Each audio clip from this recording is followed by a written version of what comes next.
para la aprobación de normas, acuerdos, etcétera, de otros sectores relacionados con las actividades de hidrocarburos. Otro tema que también hemos identificado es que con todo este tema de la tramitología, el día de hoy hay una serie de instituciones del Estado que no son las responsables, que terminan opinando o trabando inversiones. En consecuencia, lo que creemos que el Ministerio de Energía y Minas debe asumir la total responsabilidad sobre cualquier tema que tenga que ver con la política de hidrocarburos, ¿no? En línea con lo que creo que ha sido siempre la posición de la Comisión. Finalmente, dos temas. La ampliación del plazo para la admisión temporal de bienes para la exploración y transferencia entre contratistas. Este es otro tema que también hemos recibido y lo vamos a desarrollar en detalle. Y finalmente, la implementación de vías de acceso a las áreas bajo contrato de infraestructura para el transporte, ONP ductos. Esto principalmente en la zona de selva. Lo que estamos planteando, como había adelantado, es recoger lo que existe en otras legislaciones de la región, donde para reducir los sobrecostos logísticos que tienen nuestras operaciones en la selva, se permita la construcción de infraestructura. Recordemos, congresista, que parte de los sobrecostos que tenemos es que, por ejemplo, para sacar el crudo que tenemos en el lote 67 o los que tenemos en el lote 95, los que tenemos en otros los lotes, es que tienen que sacarlos por barcazas, tienen que sacarse por vía, y eso incrementa sustancialmente el costo de transporte y nos saca de competencia, de competitividad con los países de la región. En esos otros países sí se permite que se haga toda una infraestructura de ductos, es decir, incluyendo zonas que no estamos obviamente hablando de poner en riesgo zonas altamente sensibles, pero sí en una serie de las zonas de la Amazonía. Esto existe en Colombia, existe en Bolivia, existe en Ecuador, existe en Argentina, en Brasil, en todos estos países. En el Perú, desgraciadamente, hace un tiempo se cambió y esto es una de las razones principales por las cuales nuestra industria de hidrocarburos en la selva es poco competitiva. Entonces, creemos que tenemos que atacar este tema en esta ley, de tal manera de brindarle a la selva un nuevo marco de competitividad. Entonces, ¿qué estamos pensando en el caso de la selva? Tres medidas concretas para hacer más competitiva la selva. El tema de una regalía flexible que se adecue a las condiciones de la selva.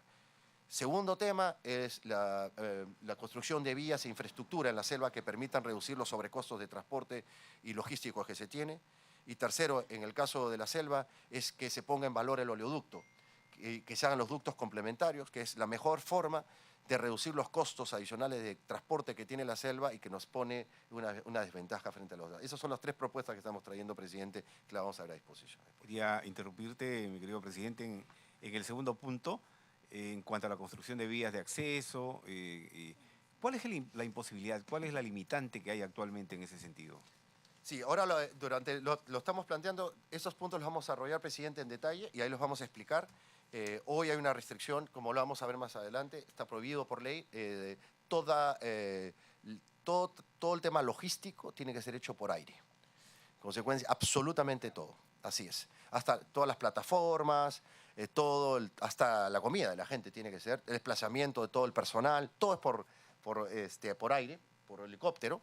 Es un gran negocio el tema de los helicópteros, dicho sea de paso, si quiere invertir, presidente, los helicópteros son un gran negocio, ¿no? Interrumpa. Una pregunta. Digamos, por casualidad, ¿no habrá sido hecho esta aprobación en la época del señor Humala? No conozco exactamente, pero gran parte de las restricciones efectivamente vienen de los últimos, durante el gobierno del presidente Humala, donde se han puesto más restricciones. Digamos que justamente la principal empresa que presta este tipo de servicios es el ISUR, de propiedad de Salomón Lerner Guitis, ¿no? Bueno, eso es otro tema ya distinto. Lo que sí es cierto es que se ha ido poniendo más restricciones, presidente. Nosotros con todo gusto podemos poner a disposición de la comisión los sobrecostos logísticos que tienen las operaciones en la selva. Usted, presidente, lo conoce bien, usted ha recibido. Le podemos explicar de dónde viene, cómo se han ido produciendo, pero la verdad que no entendemos por qué esta restricción, cuando, como vuelvo a repetir, en otras legislaciones de países vecinos que además tienen selva amazónica, no existe esa restricción y eso hace que esos países sean mucho más atractivos que nosotros para la inversión en hidrocarburos, ¿no? Es una desventaja que hace que la selva, que tiene mayor potencial, pues tenga las reservas ahí sin desarrollarse, ¿no? Eso sería, como le digo, esas tres medidas. Y el tema del oleoducto, señor presidente, si bien no está en la ley orgánica, entendemos que por la relación que tiene la Comisión con Petroperú, se está avanzando en la modernización del oleoducto y creemos que tienen que hacerse los ductos complementarios, porque de esa manera se reduce el riesgo en la selva, porque si se hace una construcción de un ducto, se reduce sustancialmente los riesgos que existen el día de hoy. Contrario a lo que uno piensa, esta restricción genera más impacto en el ambiente, porque hay que trasladar crudo por barcazas, por camiones. Eso genera mucho más impacto en el ambiente que tener un ducto que está protegido, además un ducto que el día de hoy es inteligente, con un sistema SCADA, que tiene sistema de válvulas de control en caso hayan pérdidas de presión, que puede inmediatamente uno controlar cualquier fuga que pudiera haber, aunque sabemos que los ductos el día de hoy son súper seguros. Eso en otros países es la norma, justamente para reducir los impactos que genera el tener que movilizar helicópteros, que movilizar barcazas, que movilizar camiones para llevar transporte. Todo eso se elimina sobre la base de una infraestructura más eficiente, ¿no? Y eso es lo que estamos proponiendo de manera conceptual, presidente. Antes de pasarle a entrar en detalle de los artículos, el articulado, queríamos mencionarle que lo que queremos nosotros es que este es un muy buen proyecto de ley que se puede mejorar, ¿no? Creemos que es un muy buen avance y que es muy bueno que el día de hoy el Perú esté demostrando que hay una madurez en el cual el Poder Ejecutivo y el Congreso están trabajando de la mano en reactivar una industria que creo que es fundamental para el país. Gracias y con su venia, presidente, si es que usted, para pasar a explicar ya en detalle, para el beneficio de los asesores también, nuestras propuestas de articulado, ¿no? Así es. Vamos a continuar. Solamente permítame presentar, aquí en la mesa también nos acompañan los señores Manuel Noriega, Jorge Morante y la señorita Sabi Mesa, asesora de la comisión, los dos primeros asesores del despacho y del grupo de trabajo, para poder compartir algunas inquietudes que pretendo que en su momento sea de manera muy dinámica, ¿no? Sin entrar en mucho formalismo, preguntas y respuestas. Muchas gracias. Adelante. Gracias, presidente. Sí, con su venia, por favor, quisiera pedirle al doctor Germán Barrios para que haga la presentación ya del articulado específico, ¿no? Gracias. Bueno, la idea es pasar a hacer una explicación un poquito más detallada, lo más ágil posible, y la idea es de que los dos ingenieros que están a mi costado me interrumpan y también den su opinión, porque son ingenieros que tienen muchísima experiencia y han vivido toda esta problemática de la gestión de permisos y que han paralizado una serie de proyectos en el Perú. Entonces en materia, tratando el artículo 3º, en el cual se establecen cuáles entidades son las que tienen que velar el cumplimiento de esta ley orgánica, y es el Ministerio de Gimina, OSINERMIN y OEFA. Y lo que nosotros sugerimos es que estos participen de acuerdo a la normativa vigente aplicable. Lo que resulta es que en la práctica OSINERMIN y OEFA se cruzan y emiten opiniones, fiscalizaciones, y esto crea mayor burocracia, inestabilidad jurídica, y entonces nuestra sugerencia está planteada en que actúen de acuerdo a la normativa aplicable. Siguiendo el artículo 6, funciones de Perupetro, pensamos que Perupetro tiene que ser empoderada.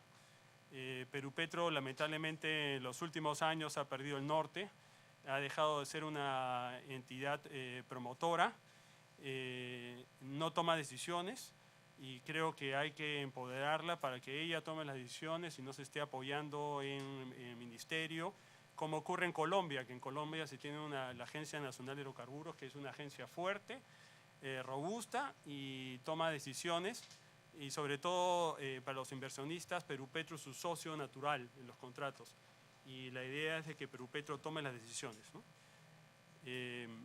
En cuanto al artículo 6, literal B, estamos estableciendo que Perupetro es la entidad que celebra los contratos en representación del Estado. Ya hemos tenido circunstancias en que Perupetro ha dicho que no es una entidad del Estado, y queremos fundamentar que sí, y representa al Estado. En el artículo 6, literal K, se establece correctamente que Perupetro puede levantar información física, biológica, cultural de los lotes, pero yo creo que creemos que esa información que se levante constituya línea base aprobada para los estudios de impacto ambiental respectivos, como también ocurre en Colombia, ¿no? Que toda la información de Perupetro pueda ser utilizada para los días o para los EIAs, ¿no? Y así se recortan los plazos, y así las empresas no tienen que invertir en levantar una nueva línea base si ya ha sido levantada por Perupetro. El artículo 6, literal N. Perdón. Sí.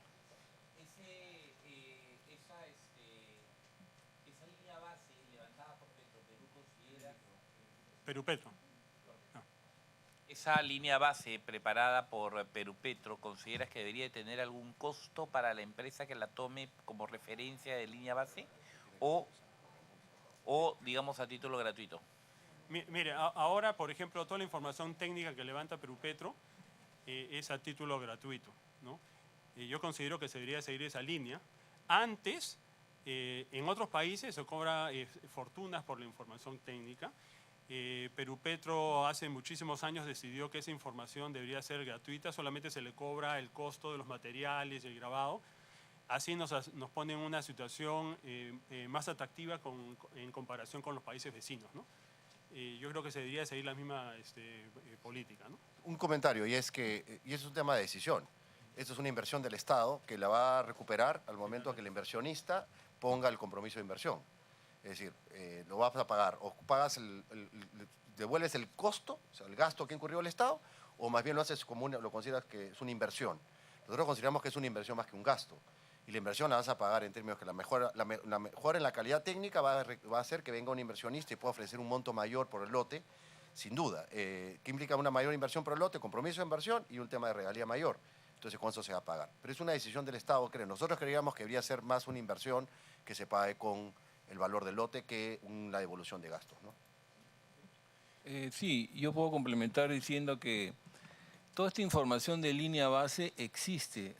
Han habido épocas en que han habido muchísimos lotes en exploración y todos ellos, todos los operadores han estado haciendo estudios de impacto ambiental con sus respectivas líneas bases para cada actividad que tenían que hacer. O sea, hay líneas bases una sobre otra, que finalmente simplemente están en los estantes de las oficinas. Entonces, Perupetro tiene toda esa información en su poder porque el operador está obligado a entregarle la información a Perupetro y a diferentes municipalidades y entes del gobierno regional, local y nacional.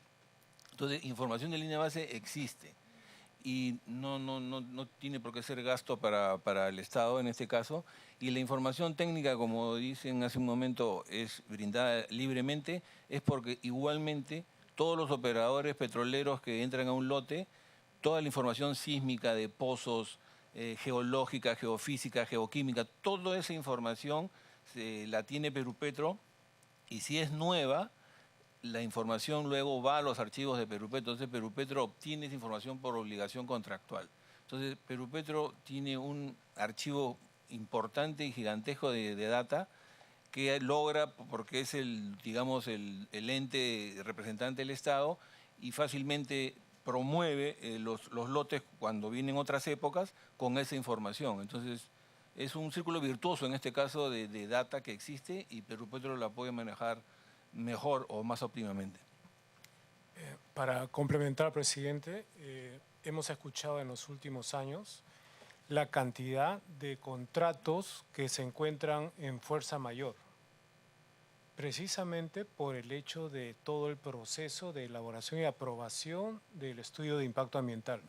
Con esta medida lo que hacemos es reducir drásticamente toda esa demora que ha tenido el Estado para poder tener nuevas inversiones, porque directamente ya los inversionistas tendrían que venir a ejecutar las inversiones, ¿no? Es que ya tienen toda esta línea de base aprobada para el estudio de impacto ambiental.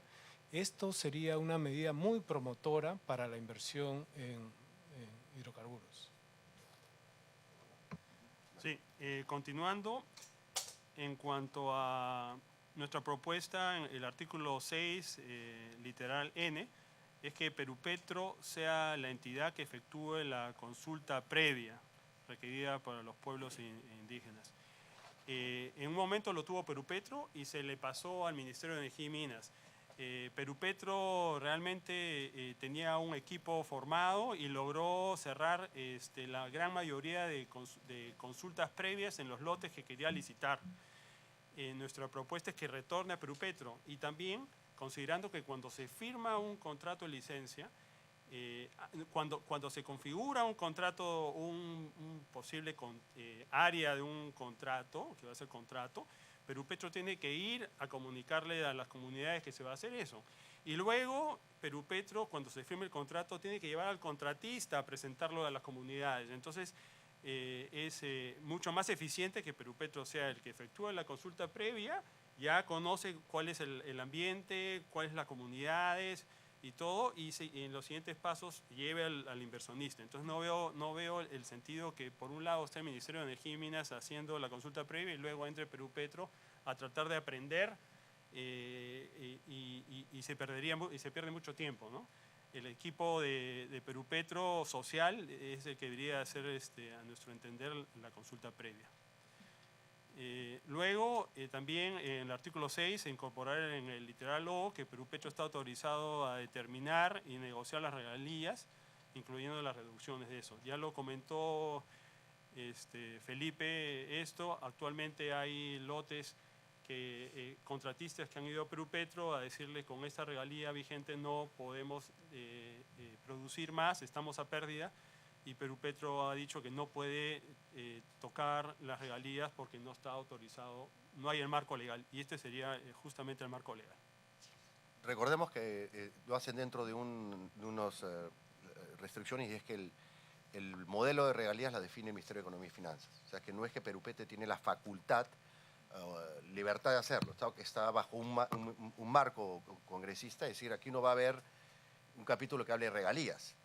El reglamento de regalías lo aprueba el Ministerio de Economía. En consecuencia, Perupetro tiene que regirse por ese marco.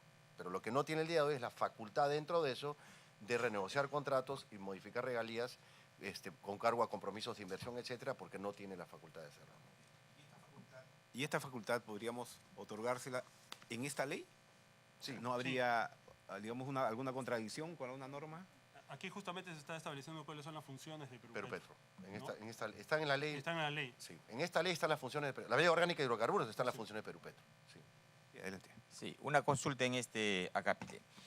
Dice que Perupetro estaría autorizado para determinar y negociar las regalías, incluyendo la reducción de estas, ¿verdad? Uh-huh. En este parámetro, indudablemente, se puede dar actos de corrupción.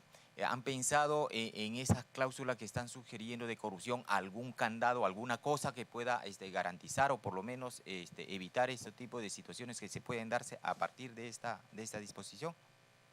Bueno, en realidad, nosotros estamos proponiendo que la cláusula anticorrupción, que creo que no hemos definido un modelo de cláusula, yo creo que eso depende más del Estado, de cómo quiere ponerlo, debe estar presente y en consecuencia debe estar. Lo que creo que es la preocupación que expresó la congresista Aramayo, que nosotros coincidimos, es que tiene que ser cualquier facultad Perupetro tiene que estar dentro de un marco y tiene que haber controles. Por eso mencionaba que no tiene la libertad, tiene un marco de regalías y por otro lado tiene que estar sujeto a cumplimiento de condiciones, entre ellos compromisos de inversión. Ahora, que se pueda prestar llamémosle, un acto de corrupción, creemos que además de una cláusula anticorrupción, lo que se requiere es obviamente que toda esta información siempre sea pública, ¿no? Y en el caso de la industria de hidrocarburos es muy fácil determinar si hay algo que se está haciendo que no hace mucho sentido, porque recordemos que nosotros competimos con la región, en consecuencia, ellos tienen, Perupetro tiene información de cuánto se está pagando por lotes de valor similar, no solamente en el Perú, sino afuera. Entonces es fácilmente determinable si es que se hubiera producido un acto de excesiva gentileza, por llamarlo de una manera, con algún inversionista, ¿no? En todo caso, nosotros como gremio, y lo volvemos a sostener, estamos totalmente de acuerdo, no solamente con la cláusula anticorrupción, sino que creemos que es importante que se incremente el buen gobierno corporativo y la transparencia en Perupetro en su relación con los inversionistas. Mientras más abierta la información y más transparente, es más seguro para todos. Mientras más confianza se genere entre el sector público y el sector privado, es mejor para la inversión porque reduce incertidumbre. Así que si hay alguna otra cosa que podamos agregar que incremente los niveles de gobierno corporativo y transparencia para estas transacciones, pues creo que sería muy bienvenido, ¿no? Ahora, Perupetro no escapa tampoco al control de la Contraloría, ¿no? Incluso tienen dentro de Perupetro una oficina descentralizada de la Contraloría y está en constante fiscalización. Gracias. Yo quería intervenir con un par de preocupaciones. Primero, que quien tiene que recuperar la rectoría en el sector es el Ministerio de Energía y Minas, y eso no tengo ninguna duda. Pero el sector hidrocarburos o la explotación de exploración de hidrocarburos, la actividad económica per se, no solamente está en manos de este sector, sino tenemos el concurso también de otros sectores como el Ministerio de Economía y Finanzas y el Ministerio del Ambiente. Yo creo que la ventanilla única que ustedes proponen debería ir de manera intersectorial, de tal manera que la documentación que exige el Estado no tiene que ser en ningún momento documentación que posee el Estado. Entonces ahí se acorta un número importante de procesos y que se canaliza a través del ente rector, que en este caso es el Ministerio de Energía y Minas. Habría que involucrar a los otros sectores que participan. Respecto a la consulta previa, yo sí tengo algunas dudas. Yo creo que el Ministerio de Energía y Minas es el que promueve la inversión. Nosotros tenemos otro ministerio cuya función es proteger las áreas naturales. Entonces, yo creo que no hay que generar duplicidad ni controversia de funciones en sectores que además tienen una expertise en determinada materia. Yo creo que quien ha hecho la consulta previa tiene que continuar haciéndolo y lo que se tiene que hacer es más bien, para los temas, es que haya menos criterio discrecional. Para los temas en decisión en materia de hidrocarburos, presidente, tiene que haber menos criterios discrecionales. Si no, tiene que haber líneas de base, requisitos mínimos exigibles y el tema avanza de una manera mucho más clara. Creo también de que en símil a la ventanilla única minera se podría agregar un criterio que nosotros pusimos al final, que era la defensoría del usuario. La defensoría del usuario quiere decir la defensoría del inversionista. Yo veo que hay un ejercicio abusivo, que los plazos se extienden. ¿A dónde recurro si es el Estado que ve los intereses del inversionista o del ciudadano que puedan llegar? Entonces, tener dentro del ministerio una defensoría del usuario en este tema de materia de hidrocarburos, que no es otra cosa que de sus agremiados, para que los plazos se cumplan, para que este criterio discrecional, si hay, que debe ser cortísimo, no vaya en sentido contrario, que es del beneficio de la inversión. Son algunos aportes. Yo en unos minutos más, 12 del día, tengo agenda, me tengo que retirar, agradecer por la exposición y nada, estamos pendientes de cualquier convocatoria. Gracias. Continuamos entonces. Sí. Continuando con las funciones de Perupetro que proponemos, en el artículo 6, incorporar en el literal P, que Perupetro identifique, evalúe y actualice el potencial de hidrocarburos del país y que Perupetro elabore el libro anual de recursos de hidrocarburos. Esta es una función que tiene ahorita el Ministerio de Energía y Minas. Perupetro le transfiere esta información al Ministerio. Entonces, lo que nosotros proponemos es que Perupetro, como entidad rectora y promotora y que conoce y tiene la información, sea ella misma la que elabore este libro anual de reservas, de recursos de hidrocarburos.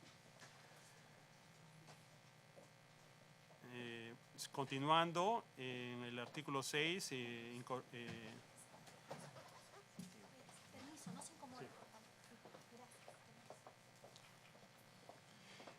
incorporar en el literal Q y R que Perupetro proponga y gestione las medidas para promover la ejecución de más inversiones en exploración y explotación. Asimismo, que Perupetro aprobará y ejecutará medidas inmediatas para intervenir en situaciones que afecten la producción de hidrocarburos.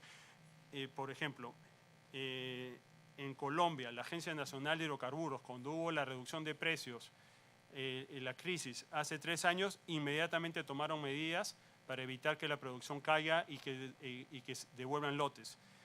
Nosotros como SPH fuimos en el gobierno pasado a visitar al ministro de turno, le llevamos una lista de propuestas incluyendo muchas de estas y no tuvimos acogida.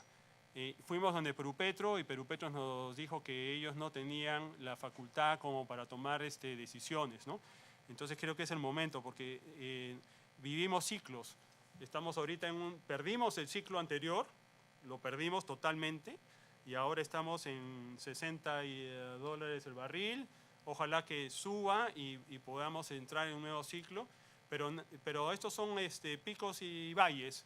Y entonces cuando estemos en un valle, Perupetro tiene que tener la función, la capacidad de tomar medidas inmediatas para evitar que se paren los proyectos y que devuelvan lotes. Se han devuelto como 20 lotes y se siguen devolviendo lotes y eso tiene que parar, ¿no? Por eso que proponemos esta propuesta. Continuando, ahora entramos a lo que son las modificaciones contractuales, artículo 12. Aquí lo que nosotros estamos sugiriendo... Perdone, solamente para interrumpirle, darle la bienvenida al congresista Juan Carlos Yuyes, además integrante del Grupo de Trabajo de Hidrocarburos. Bienvenido y continúe, Bienvenido. por favor. Artículo 12. Actualmente, para suscribir un contrato de licencia, se necesita un decreto supremo. Y para modificar el contrato, también se necesita un decreto supremo. Los decretos supremos actualmente toman de 6 a 8 meses, hasta más, para modificar un contrato. Entonces, ustedes se imaginarán cuando viene un nuevo inversionista que quiere invertir, se le tiene que decir, tienes que esperar 6 a 8 meses para poder entrar a un contrato. Y realmente no lo pueden creer, ¿no? Entonces, lo que nosotros estamos proponiendo, y déjenme contarles algo. Cuando nosotros fuimos en el gobierno pasado a llevarle al ministro de turno cambios producto de la baja de precios, llevamos este articulado. Y le dijimos, tenemos que hacer mucho más rápido la expedición de